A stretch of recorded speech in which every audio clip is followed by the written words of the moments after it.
सूत्र 76 दंड पारुष्यात सर्वजन द्वेषो भवति अर्थात दंडનો અતિશય દુરુપયોગ કરનાર રાજા બધાનો અણમાનીતો થઈ જાય છે. શાસન દંડથી ચાલે છે. દંડ પરાક્રમ અને ન્યાયથી કલ્યાણકારી થઈ શકતો હોય છે. જો રાજા પરાક્રમી અને ન્યાયપ્રેમી ન હોય તો દંડ વ્યવસ્થા તૂટી પડે છે, જેથી અરાજકતા ફેલાઈ જાય છે. તેથી રાજાએ દંડનો યોગ્ય ઉપયોગ તો જરૂર કરવો જોઈએ, પણ દંડ શક્તિનો દુરુપયોગ ન થાય તે પણ જોવું જોઈએ. દંડનો દુરુપયોગ 3 રીતે થતો હોય છે. એક તો નિર્દોષને દંડ દેવો, બીજું દોષીને દોષ કરતાં વધુ કઠોર દંડ દેવો, અને ત્રીજું દોષીને દંડ જ ન દેવો. આ 3 દોષોથી બચી શકે તે જ ઉત્તમ રાજા થઈ શકે. તે માટે જરૂરી છે સાચા કલ્યાણકારી કાયદાનું નિર્માણ કરવું. રાજાએ સાચા કાયદા બનાવવા જોઈએ અને કોઈ નિર્દોષ ન માર્યો જાય તેની કાળજી રાખવી જોઈએ. અજાણતા કદાચ કોઈ નિર્દોષ દંડનો ભોગ બની જાય તો તે તો કદાચ સહન કરી શકાય, પણ જાણી કરીને કોઈ નિર્દોષને દંડિત કરવો તે ન્યાયનું ગળું ઘૂંટવા જેવું છે. પોતાના વિરોધીઓને જુદી રીતે કોઈને કોઈ કાયદામાં ફસાવીને તેમને દંડ દેવો ન્યાય હત્યા બરાબર છે.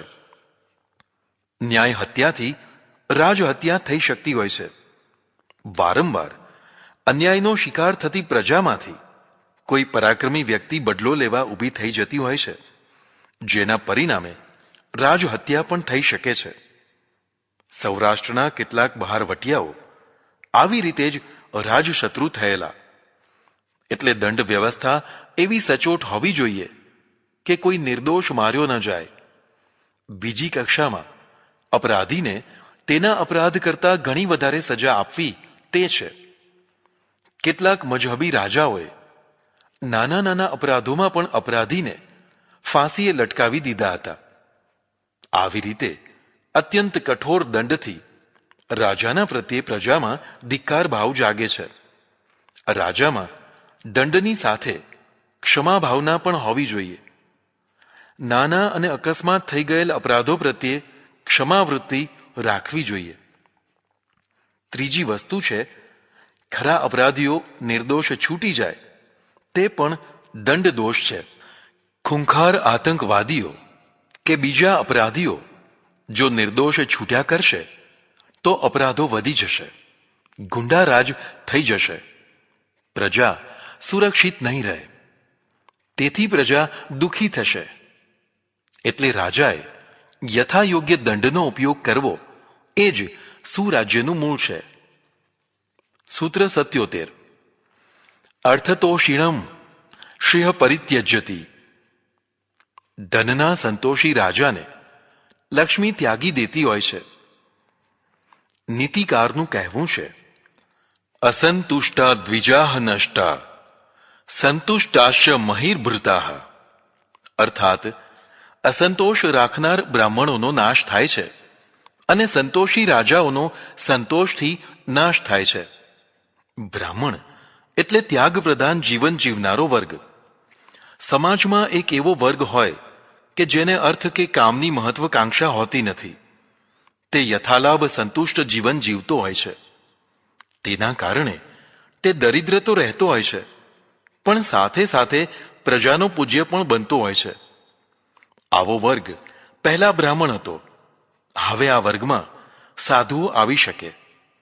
આ વર્ગ જો અસંતોષી થઈને ધન મેળવવા અનેક ખરા ખોટા ઉપાયો કરતો રહે, પૈસા લાવો તેવી બૂમો પાડીને ઉઘરાણા કર્યા કરે, તો તેમનો નાશ થઈ જાય છે. તેમનો એટલે તેમના પૂજ્ય વ્યક્તિત્વનો નાશ થઈ જાય છે. લોકો ઘૃણા કરતા થઈ જાય છે. એટલે આવા ત્યાગી વર્ગે અસંતોષી નહીં પણ સંતોષી થવું જોઈએ. યથાલાભ સંતુષ્ટ રહે તો તેઓ કલ્યાણકારી થઈ શકે છે. પણ આવો જ સંતોષ જો રાજા પણ કરે તો તેનો નાશ થઈ શકે છે. એક જ સંતોષ એકના માટે સુખરૂપ છે તો બીજાના માટે દુઃખરૂપ પણ થઈ શકે છે. યતિ ધર્મ અને રાજધર્મ જુદા જુદા છે. એકનો ધર્મ બીજાના માટે અધર્મ થઈ શકે છે. એટલે રાજાએ કદી પણ અર્થસંતોષી ન થવું. ધર્મ અને ન્યાયના રસ્તે રાજનો ખજાનો વધુમાં વધુ સમૃદ્ધ થાય તેવા પ્રયત્નો કરવા જોઈએ. નહીં તો લક્ષ્મી તેનો ત્યાગ કરી દેશે, ખજાનો ખાલી થઈ જશે. સૂત્ર 78. અમિત્રો દંડનીત્યા માયાતઃ. મિત્ર વિનાનો રાજા શત્રુઓના દંડનો ભોગી થઈ શકે છે. રાજાએ બને તેટલા વધુમાં વધુ મિત્રો બનાવવા, જુદી જુદી સંધિઓ કરીને બધાનું એક એકમ કરવું અને સમાન હિતો માટે હિત વિરોધી શત્રુઓ સાથે વિગ્રહ કરીને તેમને પરાસ્ત કરવા. જો મિત્રો વિનાનો રાજા એકાકી હશે તો પ્રથમ તો તેના શત્રુઓ વધી જશે. દુર્બળતાથી શત્રુઓ વધે છે, પ્રબળતાથી શત્રુઓ ઓછા થઈ જાય છે. બીજું, મિત્રો વિનાનો રાજા વારંવાર શત્રુઓના દંડનો ભોગ થઈ જશે. શત્રુ રાજાઓ ચઢી આવશે અને રાજાને હરાવીને મનમાન્યો દંડ વસૂલ કરશે. એટલે રાજાએ કદી પણ મિત્રો વિનાના ન રહેવું, પણ બને તેટલા વધુ મિત્રોનું એકમ બનાવવું. બીજું, દુર્બળ એટલે કે પરાક્રમ વિનાનો રાજા પૂરેપૂરી દંડનીતિ અપનાવી શકતો નથી. તેથી અપરાધીઓ વધી જાય છે, પરિણામે પ્રજા ગુંડાનો શિકાર બની જાય છે. આ રીતે દુર્બળ રાજા વધુ ને વધુ દુર્બળ થઈને રાજ્ય ખોઈ બેસે છે. સૂત્ર 79. દંડનીતિ મધિતિષ્ઠન પ્રજા સંરક્ષતી. દંડનીતિની પ્રબળતાથી રાજા પ્રજાનું રક્ષણ કરે છે. સફળ રાજ્યની 3 નિશાનીઓ છે. 1. પ્રજા સુરક્ષિત રહે. 2. રાષ્ટ્રનો વિકાસ થતો રહે. અને 3. પ્રજા વધુમાં વધુ શિક્ષિત થતી રહે. પ્રજાનું રક્ષણ કાયદાનું પાલન કડક રીતે થતું રહે. કાયદાનું પાલન પોતાનાથી જ શરૂ કરી શકાય. અર્થાત રાજા કે રાજ પરિવારનો કોઈ સદસ્ય કાયદો તોડે તો તેને પણ પ્રજા જેવો જ દંડ થાય. આ રીતે રાજાથી જ કાયદા પાલનનું ચલણ ચાલુ થયું હશે તો અધિકારીઓ અને પ્રજા ઉપર સરળતાથી કાયદો લાગુ કરી શકાશે. જો રાજા કાયદાનું પાલન ન કરે, રાજ પરિવાર પણ કાયદાનું પાલન ન કરે, તો પછી અધિકારીઓ પણ મનમાની કરે. પછી ગરીબ પ્રજા માટે જ કાયદો રહી જાય.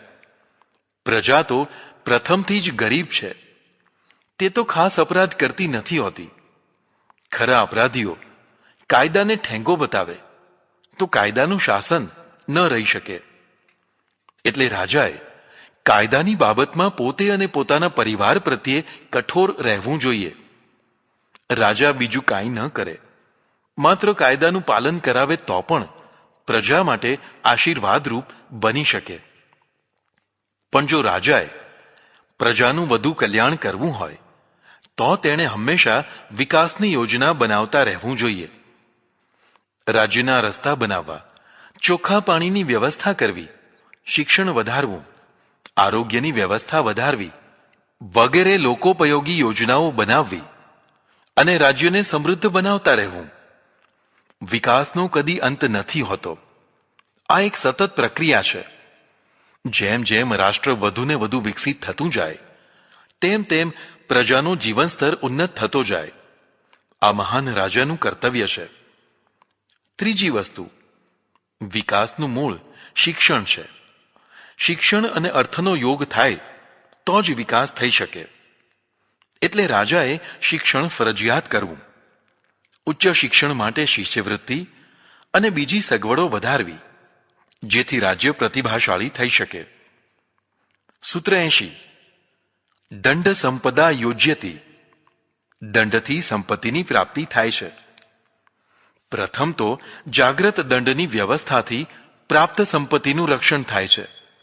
કેટલાક રાજ્યો એવા હોય કે તેમને ત્યાં ચોરી થતી જ નથી હોતી. લોકો ગમે તેટલી સંપત્તિ લઈને ગમે ત્યાં રાત્રે પણ હરતા ફરતા હોય છે, પણ કોઈ તેમના ઉપર ખોટી નજર નાખી શકતા નથી.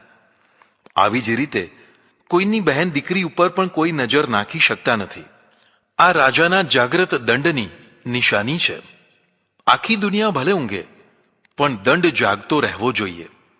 જ્યાં દંડ જાગતો હશે ત્યાં ધનવાનો પોતાનો વ્યાપાર ઉદ્યોગ કરવા ખેંચાઈને ચાલ્યા આવશે. લક્ષ્મીથી લક્ષ્મી વધે એ ન્યાય પ્રમાણે રાજ્યની સમૃદ્ધિ વધવા લાગે છે. આ રીતે દંડથી ન્યાય, ન્યાયથી રક્ષા અને રક્ષાથી સમૃદ્ધિ વધતા હોય છે. સૂત્ર 81. દંડાભાવે મંત્રી વર્ગાભાવ. દંડના અભાવથી મંત્રી વર્ગનો અભાવ થઈ જાય છે. જ્યાં દંડ નથી હોતો ત્યાં અરાજકતા વ્યાપી જાય છે. તે વાત પ્રથમ કહેવામાં આવી. હવે બીજી વાત કહે છે, જ્યાં દંડનો અભાવ હોય છે ત્યાં યોગ્ય મંત્રીઓનો પણ અભાવ થઈ જાય છે. મંત્રીઓ વિના રાજ્ય કરી શકાય નહીં. યોગ્ય મંત્રીઓ સ્વમાની હોય છે. તેઓ અરાજકતા સહન કરી શકે નહીં. તેથી રાજીનામા આપીને દૂર થઈ જતા હોય છે. આ વાત યોગ્ય અધિકારીઓ માટે પણ તેટલી જ સાચી છે. યોગ્ય મંત્રીઓ અને યોગ્ય અધિકારીઓ વિના કદી પણ સુરાજ્યની સ્થાપના કરી શકાય નહીં. આ બધાને યોગ્ય રાજા જ પચાવી શકતો હોય છે. અયોગ્ય રાજા યોગ્યને મેળવી નથી શકતો. કદાચ મળે તો પચાવી શકતો નથી. એટલે રાજાએ પ્રથમ તો પોતે જ યોગ્ય થવું અને તે પછી યોગ્ય મંત્રીઓ વગેરેને નિયુક્ત કરવા, જેથી રાષ્ટ્ર મહાન બને. સૂત્ર 82. ન દંડાદ કાર્યાણી કુર્વંતી. મહાન રાજા દંડનો દુરુપયોગ કરીને ખોટા કાર્યો નથી કરતો. દંડધારી રાજા ધારે તો દંડનો દુરુપયોગ પણ કરી શકે છે. અર્થાત દંડની ધોંસ બતાવીને લોકો પાસેથી ધન તથા બીજી વસ્તુઓ મેળવી શકે છે. ખાસ કરીને આજના સમયમાં રાજા, નેતા અને અધિકારીઓ કાયદાનો ખોટો ઉપયોગ કરીને લોકો પાસેથી પૈસા પડાવતા હોય છે. તે કાયદાનો, દંડનો દુરુપયોગ કર્યો કહેવાય. આવું મહાન રાજા કરતો નથી, તેમજ કરવા પણ દેતો નથી. સૂત્ર 83. દંડ નિત્યા માયતમાત્મ રક્ષણમ. રાજાની પોતાની આત્મરક્ષા પણ યોગ્ય દંડ નીતિને આધીન હોય છે. દંડ નીતિથી માત્ર પ્રજાનું જ રક્ષણ થતું નથી, પણ સ્વયં રાજાનું પોતાનું પણ રક્ષણ થાય છે. સૂત્ર 84. આત્મની રક્ષિતે સર્વરક્ષિતમ ભવતી. પોતાની રક્ષા થવાથી બાકી બધાની રક્ષા થતી હોય છે. રાજા રાષ્ટ્રનો મુખ્ય સ્તંભ હોય છે. જો આ સ્તંભ પડી જાય તો મહેલ પણ આપોઆપ પડી જતો હોય છે. એટલે મુખ્ય સ્તંભની માફક રાજાની રક્ષા કરવી જોઈએ. પ્રાચીન કાળમાં જે યુદ્ધો થતા તેમાં રાજા પણ યુદ્ધ કરવા જતો. એટલું જ નહીં, સૌથી આગળ તે પોતે રહેતો. તેથી શત્રુપક્ષ તેના ઉપર પ્રબળ હલ્લો કરતો. જો રાજા મરી જતો તો પૂરું સૈન્ય ભાગી જતું. આ રીતે સરળતાથી હાર થઈ જતી. પશ્ચિમવાળા રાજા કે રાણીને યુદ્ધમાં નથી મોકલતા. તેથી હાર થાય તો પણ એક મોરચાની હાર થતી હોય છે. પૂરા રાષ્ટ્રની હાર નથી થતી. ચાણક્ય કહે છે કે રાજ્યનું રક્ષણ સર્વ પ્રકારે કરવું જોઈએ. જરૂર પડે તો રાજાને ગુપ્ત માર્ગો દ્વારા ક્યાંક દૂર સુરક્ષિત જગ્યાએ લઈ જવો જોઈએ. રાજા જીવતો હશે તો ફરીથી રાજ્ય પાછું મેળવી લેવાશે. સૂત્ર 85. આત્મા યતો વૃદ્ધિ વિનાશો. અર્થાત રાષ્ટ્રની વૃદ્ધિ તથા વિનાશ પોતાના હાથમાં છે. જો રાજા કુશળતાથી રાજ્ય કરે તો રાજ્યની સમૃદ્ધિ વધારી શકે છે તથા સીમા વૃદ્ધિ અને રક્ષા પણ કરી શકે છે. પણ જો રાજામાં કુશળતા ન હોય તો ગમે તેવું સમૃદ્ધ રાષ્ટ્ર હોય તો પણ તેનો નાશ કરાવી દે છે. જેવી રાજા માટે આ વાત છે તેવી જ વ્યક્તિ માટે પણ છે. સદ્ગુણી વ્યક્તિ પોતાના સદ્ગુણો તથા કુશળતા દ્વારા પોતાની વૃદ્ધિ કરી શકે છે, અને જો તે દુર્ગુણી અને અકુશળ થઈ જાય તો પોતાનો વિનાશ પણ કરાવી શકે છે. સૂત્ર 86. દંડો હિ વિજ્ઞાને પ્રણીયતે. અર્થાત દંડનો પ્રયોગ જ્ઞાન વિજ્ઞાન પૂર્વક થવો જોઈએ. દંડથી જ રાજ ચાલે છે તે વાત પૂર્વે આવી ગઈ. પણ દંડ આવેશમાં આવીને ઉગ્રતાથી જલ્દબાજીમાં ન કરવો જોઈએ. રાજાએ પરિસ્થિતિ ઉપર ધીરજથી વિચાર કરીને, જ્ઞાન વિજ્ઞાનનો ઉપયોગ કરીને પછી જ દંડનો પ્રયોગ કરવો જોઈએ. સત્તાનો નશો માણસમાં ઉગ્રતા અને આવેશ લાવી દેતો હોય છે. આવી સ્થિતિમાં કેટલીક વાર ન કરવાનું કરી બેસાય છે. અર્થાત નિર્દોષને દંડ આપી દેવાય છે, જેથી ન્યાય કલંકિત થાય છે. દંડ, ન્યાય અને રાજા એકબીજાના પૂરક અને સહાયક હોય છે. જેમ જેમ ગંભીર અપરાધ થતા જાય તેમ તેમ દંડ પણ કઠોર કરવો જોઈએ. પણ કેટલીક ઘટનાઓ ભાવુકતા ભરી હોય છે. ભાવુકતામાં રાજાએ ન આવવું જોઈએ. તેણે ધીર ગંભીર થઈને ઘટનાનું પૂરું પૃથ્થકરણ કરીને બધી તરફની વાતો સાંભળી પછી જ દંડ કરવો જોઈએ. સૂત્ર 87. દુર્બલો અપી રાજા નાવ મંતવ્ય. અર્થાત રાજા દુર્બળ હોય તો પણ કદી તેનું અપમાન કે ઉપેક્ષા કરવા નહીં. રાજા એટલે સત્તાધીશ માણસ કદાચ બહુ પ્રબળ ન હોય પણ દુર્બળ હોય તો પણ તેનું યથાયોગ્ય માન સન્માન સાચવવું. દુર્બળ સમજીને તેનું અપમાન કે ઉપેક્ષા ન કરવા. કારણ કે અંતે તો સત્તાની ચાવી તેના હાથમાં છે. ગમે ત્યારે તે તેનો ઉપયોગ કરી શકે છે. ઓછા વોલ્ટેજવાળી વીજળી પણ અંતે તો વીજળી જ છે. તે ગમે ત્યારે મોત નિપજાવી શકે છે. સૂત્ર 88. નાસ્ત્યગ્ને દૌર્બલ્યમ. અર્થાત અગ્નિ કદી દુર્બળ હોતો નથી. જેમ નાનો તણખો પણ મોટો ભડકો કરી શકે છે, તેમ દુર્બળ રાજા પણ સમય આવીએ મોટો પ્રતિશોધ લઈ શકે છે. માટે સત્તાધીશોની સાથે સન્માનપૂર્વક વ્યવહાર કરવો. સૂત્ર 89. દંડે પ્રતીયતે વૃત્તિ. દંડ વિધાનથી રાજાની વૃત્તિનો ખ્યાલ આવે છે. પ્રત્યેક વ્યક્તિની એક વૃત્તિ હોય છે. વૃત્તિ એટલે વ્યક્તિત્વ પૂર્વકનું વિચાર વલણ. એક જ ઘટના પ્રત્યે જુદી જુદી વૃત્તિના કારણે વ્યક્તિના વલણ જુદા જુદા હોય છે. રાજાની વૃત્તિ કેવી છે તે તેના દંડ વિધાનથી જણાય આવે છે. દયાળુ, ક્રૂર અને ડંખીલી વૃત્તિવાળા રાજાઓ હોય છે. તેઓ વૃત્તિ પ્રમાણેનું પરિણામ પ્રાપ્ત કરતા હોય છે. એટલે રાજાએ હંમેશા પોતાની ઉચ્ચ વૃત્તિ રાખવી, કદી હલકી વૃત્તિ રાખવી નહીં. અપરાધીને પૂરેપૂરો દંડ આપીને પણ ઉચ્ચતા કાયમ રહી શકે છે. સૂત્ર 90. વૃત્તિ મૂલ મર્થ લાભ. અર્થાત અર્થનો લાભ વૃત્તિને આધીન છે. અર્થલાભ એટલે માત્ર ધન પ્રાપ્તિ જ નહીં, પણ રાજાને પ્રાપ્ત થનારા બધા લાભો, જેમાં ધન, યશ, ગુણો અને યુદ્ધ વિજય વગેરે બધું જ તેની વૃત્તિને આધીન હોય છે. જો રાજાની ઉત્તમ વૃત્તિ હશે તો આ બધું આપોઆપ મળી રહેશે. પણ જો તેની વૃત્તિ અધમ હશે તો આ બધું મળશે નહીં. કદાચ મળશે તો ટકશે નહીં. સૂત્ર 91. અર્થ મૂલો ધર્મ કામો. ધર્મ અને કામની સફળતાનું મૂળ ધન છે. ચાણક્ય અર્થ એટલે કે ધનની મહત્તા સમજાવે છે.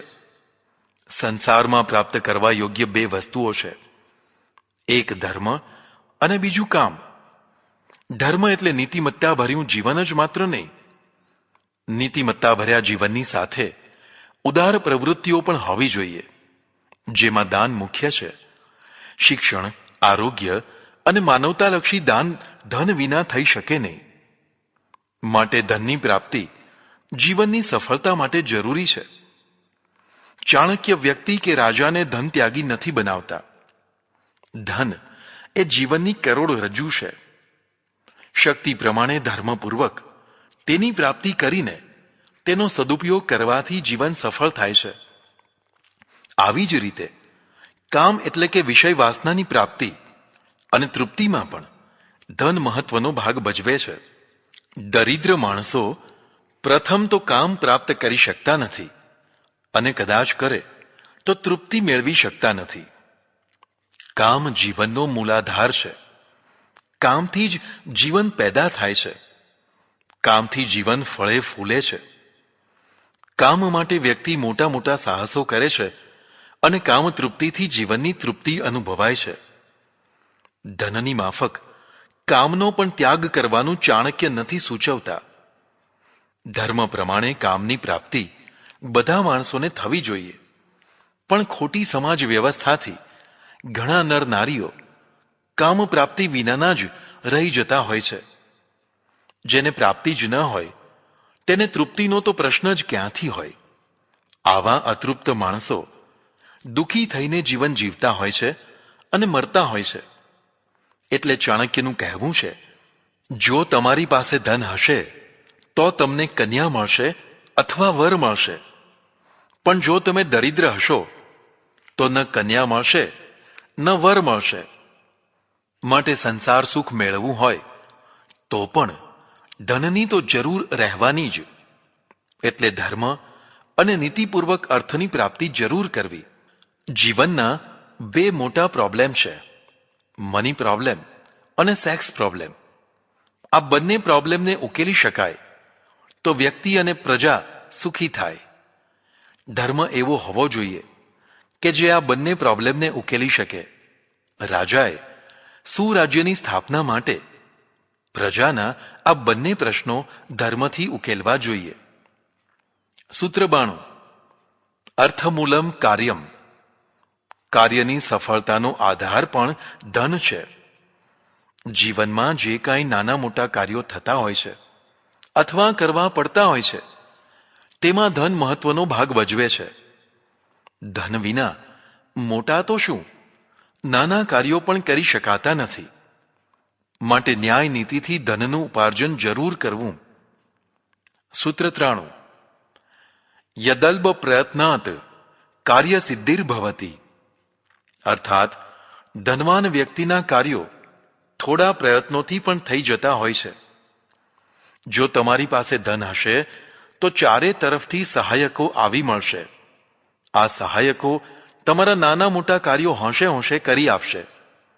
પણ જો તમારી પાસે ધન નહીં હોય અને કાર્યનો આરંભ કરશો તો કોઈ સહાયક મળશે નહીં. કારણ કે સહાયકોને ભય લાગશે કે કાર્યની જવાબદારી આપણા માથે પડશે. માટે દરિદ્ર માણસથી દૂર રહો. જો તમારી પાસે ધન હશે અને સાથે સાથે ઉદારતા પણ હશે તો ચારે તરફ મિત્રો જ મિત્રો મળી રહેશે. ઉદારતા દ્વારા પૈસો બોલે છે, પૈસો માર્ગ કરાવે છે અને પૈસો માન અપાવે છે.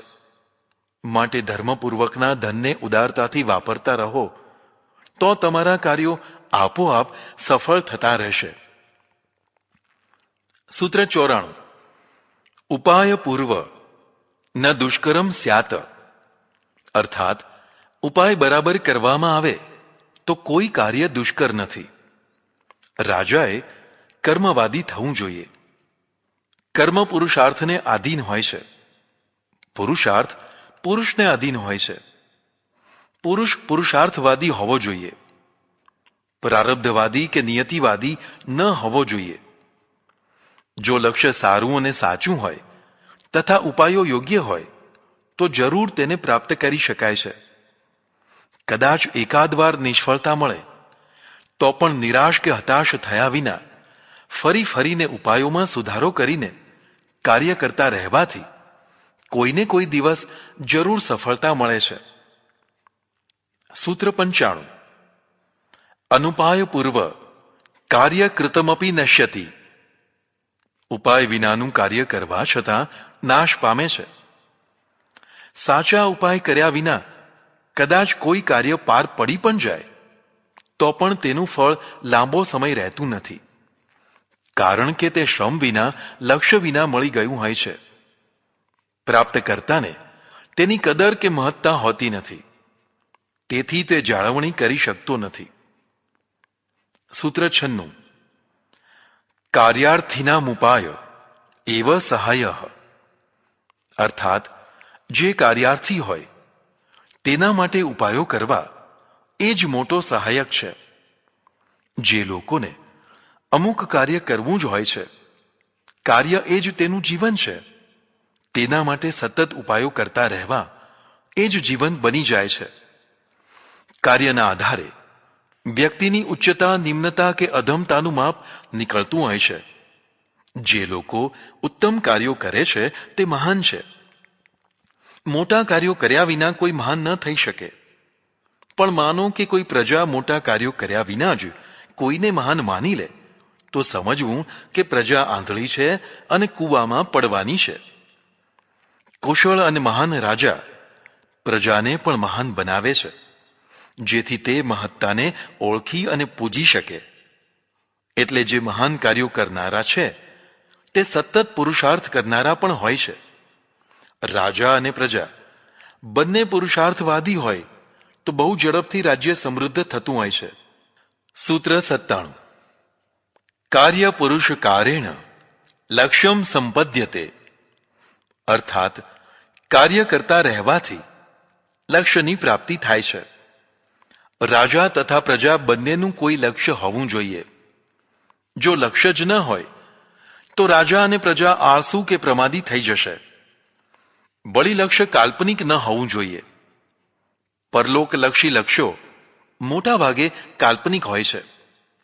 કેટલાક તો આ લોકની ઉપેક્ષા કે તિરસ્કાર કરાવનારા પણ હોય છે. આવા લક્ષ્યોથી રાષ્ટ્ર સમૃદ્ધ અને સુરક્ષિત થતું નથી. પણ જે વાસ્તવિક લક્ષ્ય હોય તેને જ લક્ષ્ય કહેવાય. જેમ કે રાજાનું લક્ષ્ય હોય કે રાજ્યને સુખી સમૃદ્ધ કરવું છે તો તે સાચું લક્ષ્ય કહેવાય. પણ રાજા માને કે રાજ્યનું જે થવું હોય તે થાય, મારે તો દીક્ષા લઈને પરલોક સુધારવો છે, તો આવું લક્ષ્ય કર્તવ્ય ત્યાગ કરાવવાનું કાલ્પનિક લક્ષ્ય કહેવાય. ઘણીવાર અત્યંત સમર્થ પુરુષો પણ આવા કાલ્પનિક લક્ષ્યો પાછળ કર્તવ્ય ભ્રષ્ટ થઈને નિષ્ફળ જીવન જીવતા થઈ જતા હોય છે. રાજાએ આવા કાલ્પનિક લક્ષ્યોથી બચવા અને પ્રજાને બચાવવાનો પ્રયત્ન કરવો જોઈએ. માનો કે પરલોકનું લક્ષ્ય કાલ્પનિક નહીં પણ સાચું છે, તો પણ તેની પ્રાપ્તિ આ લોકના માધ્યમથી જ થાય છે. એટલે આ લોકને સુધારીને જ સુધારી શકાય છે. આ લોકને બગાડીને પરલોકને સુધારવાના લક્ષ્યો રાજા અને પ્રજા બંનેને પથભ્રષ્ટ કરી અને દરિદ્ર બનાવે છે. સૂત્ર 98. પુરુષકાર મનુવર્તતે દૈવમ. અર્થાત પ્રારબ્ધ તો પુરુષાર્થની પાછળ પાછળ ચાલે છે. પહેલા પ્રારબ્ધ અને પછી પુરુષાર્થ એવું કેટલાક માને છે. કેટલાક તો માત્ર પ્રારબ્ધને જ મહત્વ આપે છે. તેમનું કહેવું છે કે જે કંઈ થઈ રહ્યું છે તે પૂર્વના કર્મોને કારણે થઈ રહ્યું છે. કેટલાક વળી એવું માને છે કે 5000 વર્ષનું એક સાયકલ ચક્ર છે, જે એનું એ જ થયા કરે છે, તેમાં કશો ફરક પડતો નથી. ચાણક્ય આવા તુક્કાવાદો સાથે સંમત નથી. તેમનું કહેવું છે કે પહેલા પુરુષાર્થ અને પછી પ્રારબ્ધ. પ્રારબ્ધ તો પુરુષાર્થની પાછળ પાછળ આવતું રહે છે. ખરેખર તો જેને પ્રારબ્ધ માનવામાં આવે છે તે પણ કોઈ કાળે કરેલા પુરુષાર્થથી જ બંધાયેલું છે. માટે પુરુષાર્થવાદી થઈને લક્ષ્ય પ્રાપ્તિ માટે મંડ્યા રહેવું, કદી પ્રારબ્ધવાદી થવું નહીં. સૂત્ર 99. દૈવમ વિના અતિ પ્રયત્નમ કરોતિ યત તદ વિફલમ. અર્થાત પ્રારબ્ધ વિના ખૂબ પ્રયત્નપૂર્વક કરેલું કાર્ય પણ વિફળ જાય છે. આ એક માન્યતા છે. ઉપરના સૂત્રમાં એનો ખુલાસો આપવાનો પ્રયત્ન કર્યો છે. સૂત્ર 100. અસમાહિતસ્ય વૃત્તિર્ન વિદ્યતે. જેનું સમાધાન થયું નથી તેવા માણસની આજીવિકા પણ સારી રીતે ચાલતી નથી. ઘણા માણસો જીવનભર અનિર્ણાયક દશામાં જીવતા હોય છે. પ્રારબ્ધ, પુરુષાર્થ, ઈશ કૃપા કે પરિસ્થિતિથી કાર્યો થાય છે તેવા વિકલ્પો કર્યા કરતા હોય છે. તેમનો નિર્ણય સચોટ અને ટકાઉ હોતો નથી. ત્રિશંકુની માફક એ અદ્ધર જ લટક્યા કરતા હોય છે. આવા માણસો પોતાની આજીવિકા પણ સારી રીતે કમાઈ શકતા નથી. સૂત્ર 101. પૂર્વ નિશ્ચિત પશ્ચાત કાર્યમારંભેત. પહેલા પૂરો વિચાર કરીને પછી કાર્યનો પ્રારંભ કરે. રાજા જ્યારે કોઈ મહત્વનું કાર્ય કરવાનું હોય ત્યારે પહેલા ખૂબ વિચાર કરે, ચારે તરફનો વિચાર કરે, મંત્રીઓની સલાહ લે અને પછી જ કાર્યનો આરંભ કરે. ઉતાવળિયો સ્વભાવ કોઈ વાર હાનિ કરાવી બેસે છે. કદાચ નાના કાર્યોમાં ઉતાવળિયો નિર્ણય ચાલી શકે, પણ યુદ્ધ જેવા ગંભીર કાર્યો માટે લાંબો વિચાર કરવો જરૂરી થઈ જાય છે. આ રીતે પૂરો વિચાર કરીને પછી જ મહત્વના કાર્યો કરે. સૂત્ર 102. કાર્યાંતરે દીર્ઘસૂત્રતા ન કર્તવ્યા. અર્થાત કાર્યને શરૂ કરી દીધા પછી તેમાં દીર્ઘસૂત્રતા ન કરે. દીર્ઘસૂત્રતા એટલે કાર્યને બહુ જ ધીમી ગતિથી કરવું, મોડે મોડે કરવું, તે જરૂર કરતાં ઘણો લાંબો સમય લગાડવો, તે. દીર્ઘસૂત્રતા એ ભારતનો મહારોગ છે. ઘણા દેશોમાં નાની મોટી યોજનાઓ નિર્ધારિત સમય કરતાં વહેલી પૂરી કરવામાં આવે છે, જ્યારે ભારતમાં લગભગ બધી જ યોજનાઓ નિર્ધારિત સમય કરતાં બમણા સમયમાં પણ પૂરી નથી કરાતી. આના કારણે યોજનાનો લાગત ખર્ચ અનેક ગણો વધી જાય છે, તો બીજી તરફ યોજનાથી થનારા લાભો મોડા મળે છે. લાંબા પેપરવર્ક અને અડચણોથી પણ યોજનાઓ મોડી પડે છે. આવું થવાથી રાષ્ટ્રને પારાવાર હાનિ થાય છે. આ દીર્ઘસૂત્રતાને સમાપ્ત કરવી જરૂરી છે. પેપરવર્ક અત્યંત થોડું હોય અને કાર્ય શરૂ કર્યા પછી ખોટી અડચણો નાખવાની અટકે તો રાષ્ટ્રને ઘણી હાનિ થતી અટકાવી શકાય. ભારતને લડાકુ વિમાનોની તાતી જરૂર છે, પણ છેલ્લા 15 વર્ષથી તેનો યોગ્ય નિર્ણય નથી થઈ શકતો. આ દીર્ઘસૂત્રતા કહેવાય. કેટલાક નિર્ણયો ઝડપથી કરવા જોઈએ અને ઝડપથી પાર પાડવા જોઈએ. હોતી હૈ ચલતી હૈ વાળી નીતિ રાષ્ટ્રને ઢીલું બનાવે છે. સૂત્ર 103. ન ચિલ ચિત્તસ્ય કાર્યાવાપ્તિઃ. અર્થાત ચલિત ચિત્તવાળી ચંચળ વ્યક્તિને કાર્યસિદ્ધિ થતી નથી. કેટલાક લોકોના ચિત્ત અતિશય ચંચળ હોય છે. તે પ્રથમ તો નિર્ણય કરી શકતા નથી. કદાચ કરે તો વારંવાર બદલ્યા કરે છે. આવા માણસો અસ્થિર મગજના હોવાથી પ્રથમ તો તેમના ઉપર ભરોસો મૂકી શકાય નહીં અને તેમની સાથે કાર્ય કરી શકાય નહીં. રાજા દ્રઢ નિશ્ચયી હોવો જોઈએ. પ્રથમ પૂરો વિચાર કરી પછી નિર્ણય કરે, પણ નિર્ણય કર્યા પછી મક્કમ રહે. આવી મક્કમતાથી ઇતિહાસ સર્જાતો હોય છે. જે લોકો વારંવાર નિર્ણય બદલે તેમનો મહત્વનો ઇતિહાસ હોતો નથી. પ્રજામાં જે લોકો વારંવાર ધર્મ પરિવર્તન કરતા રહે છે તેમનો પણ ઇતિહાસ હોતો નથી. લોભ કે લાલચ કે ભયના કારણે કંઠીઓ બાંધે છે અને છોડે છે તે ઐતિહાસિક પ્રજા નથી હોતી. આવી જ રીતે જે વાત વાતમાં પક્ષપલટો કરતા રહે છે તેમનો પણ ઇતિહાસ નથી હોતો. તે અડુકિયા દડુકિયા જેવા આમથી તેમ ફૂટબોલના બોલ જેમ લાતો ખાયા કરતા હોય છે. રાજા તથા પ્રજા પણ ચંચળ વૃત્તિવાળી ન હોવી જોઈએ. મહત્વની બાબતમાં દ્રઢતા, મક્કમતા હોવી જરૂરી છે. વચનનું પાલન કરવાથી મક્કમતા આવતી હોય છે. વારંવાર વચનભંગ થનારા મક્કમ નથી હોતા. તે ચલિત ચિત્તવાળા હોવાથી દબાણને સહી શકતા નથી. જરાક દબાણ આવ્યું નહીં કે નિર્ણય બદલ્યો નહીં. આવી વ્યક્તિ સફળ રાજા ન થઈ શકે. સૂત્ર 104. હસ્તગતાવમાનનાત કાર્ય વ્યતિક્રમો ભવતી. અર્થાત જે હાથમાં રહેલા સાધનોની ઉપેક્ષા કરી અને કાર્ય કરવા માંગે છે તેમના કાર્યો નિષ્ફળ થતા હોય છે. જેમ જેમ કાર્યો કે લક્ષ્યો મોટા થતા જાય તેમ તેમ તેના સાધનો પણ મોટા થઈ જાય. આવા સાધનો સર્વત્ર સુલભ નથી હોતા. તેમના અભાવમાં કાર્યો અટકી પડતા હોય છે. ચાણક્ય કહે છે કે આ બરાબર ન કહેવાય. હાથ આવ્યું તે હથિયાર. આ કહેવત પ્રમાણે પોતાની પાસે જે કાંઈ સાધનો હોય તેનો ઉપયોગ કરી કાર્ય કરવું જોઈએ. માનો કે આપણે મુંબઈ જવું છે પણ કાર નથી, તો બસમાં જવાય, ટ્રેનમાં જવાય.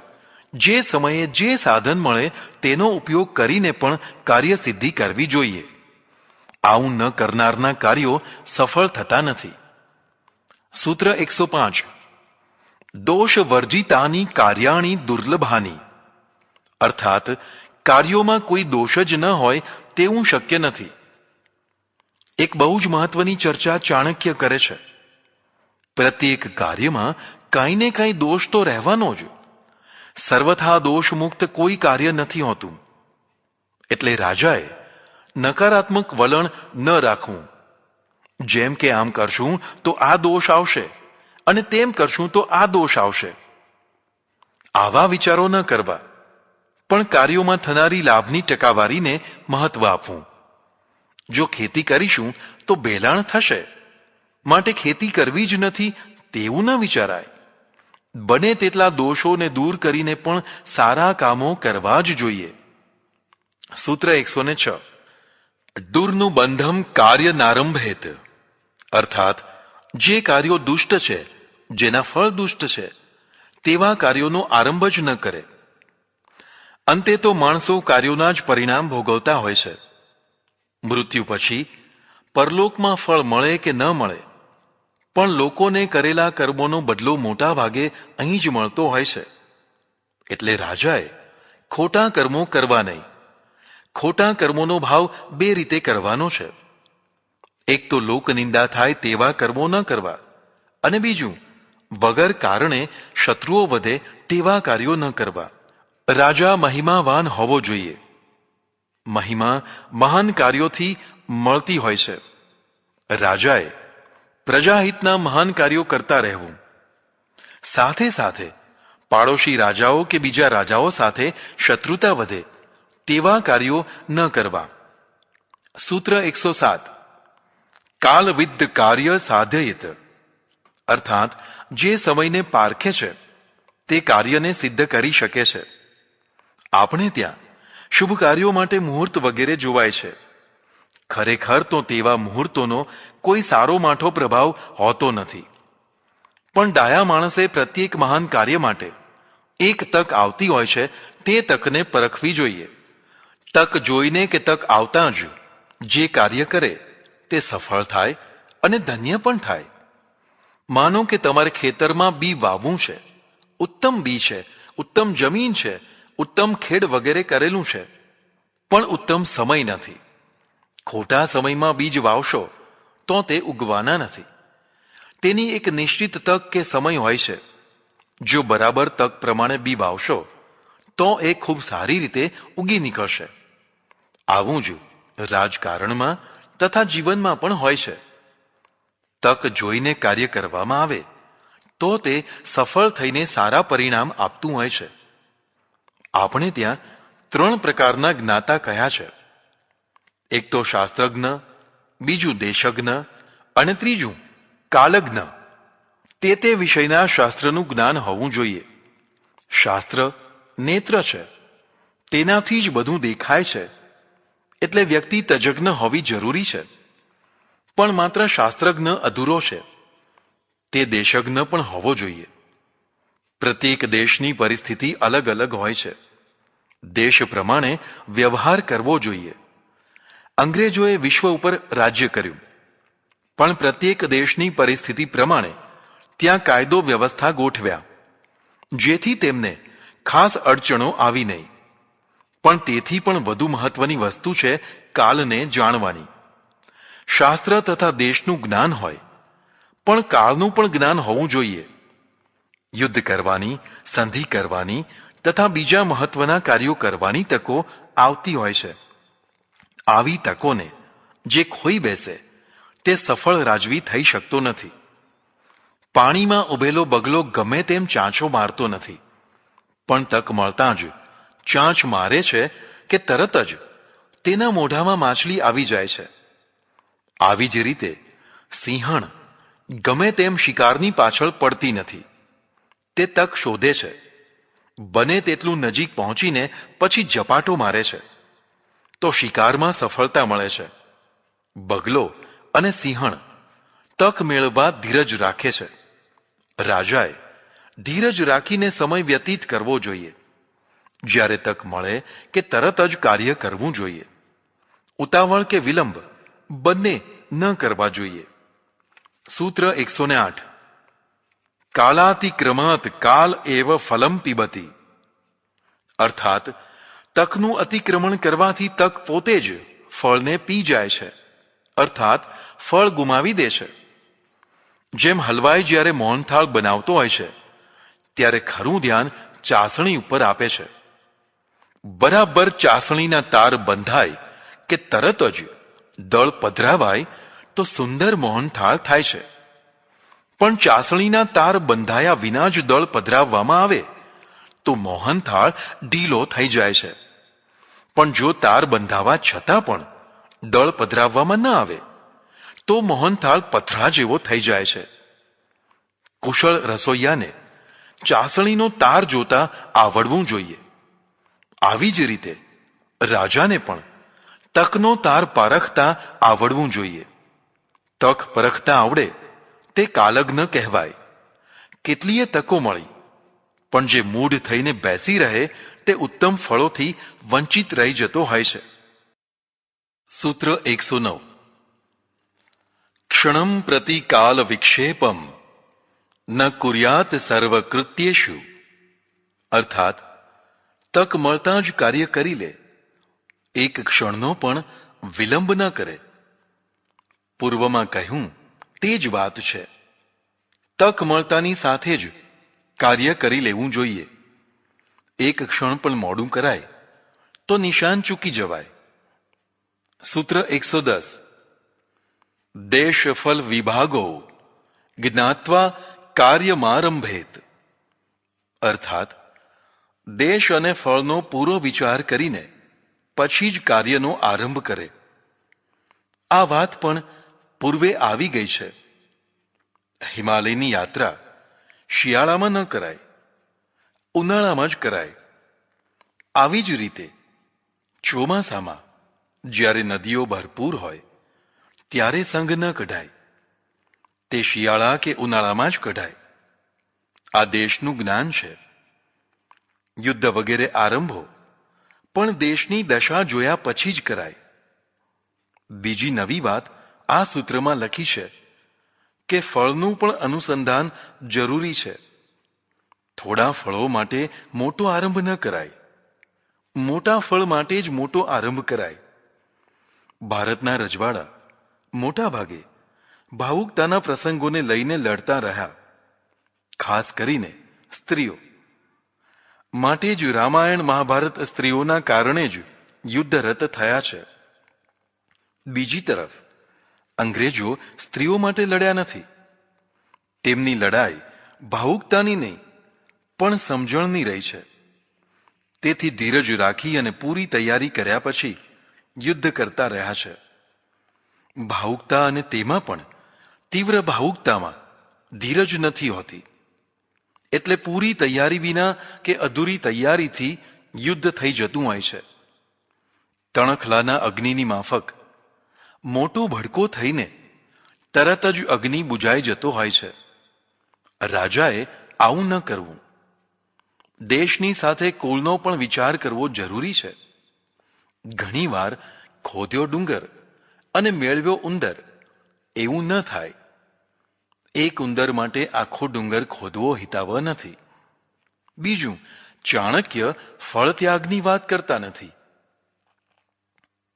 સૂત્ર 111. દૈવહીનમ કાર્ય સુસાધ્યમપી દુસાધ્યમ ભવતી. અર્થાત જે કાર્ય સરળતાથી સિદ્ધ થઈ શકે તેવું હોય તે પણ જો દૈવ પ્રતિકૂળ હોય તો દુઃસાધ્ય થઈ જતું હોય છે. જીવનમાં કાર્યની સિદ્ધિ અસિદ્ધિમાં બીજી ઘણી બધી બાબતોની સાથે દૈવ પણ ભાગ ભજવતું હોય છે. વ્યક્તિના પુરુષાર્થની સીમા હોય છે. પુરુષાર્થ જરૂરી છે, પણ બધું માત્ર પુરુષાર્થથી જ મળી જાય છે તેવું માની લેવું બરાબર નથી. ઘણી વસ્તુઓ પુરુષાર્થ કર્યા પછી પણ મેળવી શકાતી નથી. પુરુષાર્થ કરીને કોઈ મહાકવિ કાલિદાસ કે શેક્સપિયર ન થઈ શકે. પુરુષાર્થ કરીને કોઈ તાનસેન, સાયગલ કે લતા ન થઈ શકે. જો થવાતું હોય તો કોઈ કરી બતાવે. પુરુષાર્થની સીમાને પણ સમજી સ્વીકારવી જરૂરી છે. પુરુષાર્થની સાથે એક બીજું તત્વ હોય છે જેને દૈવ અથવા ભાગ્ય કહેવાય છે. જો વ્યક્તિ ભાગ્યહીન હોય તો ગમે તેટલી કુશળ અને પુરુષાર્થી હોય તો પણ મહત્વના પરિણામ મેળવી શકે નહીં. ભાગ્ય પોતાને આધીન નથી હોતું, તે ઈશ્વરને આધીન હોય છે. પ્રત્યેક વ્યક્તિની સીમા ઈશ્વરે નક્કી કરી છે. તે કેમ નક્કી કરી છે તે કહેવું કઠિન છે, પણ નક્કી જરૂર કરી છે. એટલે રાજાએ પુરુષાર્થની સાથે ઈશ્વરવાદી પણ જરૂર થવું, ઈશ્વરની ઉપાસના જરૂર કરવી. તેનાથી તેને ઘણો લાભ, દિશા સૂચન અને આત્મબળ પ્રાપ્ત થશે. સૂત્ર 112. નીતિજ્ઞો દેશ કાલો પરીક્ષેત, અર્થાત રાજનીતિને જાણનારો દેશકાળની પરીક્ષા કરે. અહીં નીતિ શબ્દનો અર્થ રાજનીતિ કરવાનો છે. આવા રાજપુરુષે દેશકાળને જરૂર ધ્યાનમાં રાખવા. પૂર્વે ચર્ચા થઈ ગઈ હોવાથી વિસ્તાર કરતો નથી. સૂત્ર 113. પરીક્ષકારિણી શ્રેહ ચિરમ તિષ્ઠતિ, અર્થાત શ્રી એટલે સમૃદ્ધિ વિચારવાન પુરુષ પાસે લાંબો સમય સ્થિર થાય છે. સમૃદ્ધિ પ્રાપ્ત કરવી બહુ કઠિન છે. ઈચ્છા હોવા છતાં પણ બધા લોકો સમૃદ્ધિ મેળવી શકતા નથી. પણ કદાચ કોઈ સમૃદ્ધિ મેળવે તો પણ તેને લાંબો સમય ટકાવી રાખવી બહુ કઠિન હોય છે. ચાણક્યનું કહેવું છે કે લક્ષ્મી પરીક્ષાકારિણી હોય છે, અર્થાત પરીક્ષા કરી અને વાપરનારા પાસે જ તે ટકતી હોય છે. વગર વિચારીએ ગમે તેમ પૈસા ઉડાડનારા પાસે લક્ષ્મી વધારે સમય ટકતી નથી. લક્ષ્મી સંબંધી માણસના સ્વભાવને 3 ભાગમાં વહેંચી શકાય. એક અત્યંત કંજૂસ, બીજો અત્યંત ઉડાવ અને ત્રીજો કરકસર સાથે ઉદાર. આ 3માં પ્રથમના 2 વ્યક્તિને નષ્ટ કરનારા છે. ત્રીજો સ્વભાવ હિતકારી છે. વ્યક્તિ ઉદાર હોવી જોઈએ, પણ યોગ્ય પાત્ર અને યોગ્ય પ્રસંગમાં જ તેની ઉદારતા હોવી ઘટે. વળી પાછું કરકસર સાથે હિત અને મિતવ્યયી હોવી જોઈએ. આવી વ્યક્તિ અને પરંપરા હોય તો લક્ષ્મી લાંબો સમય ટકતી હોય છે.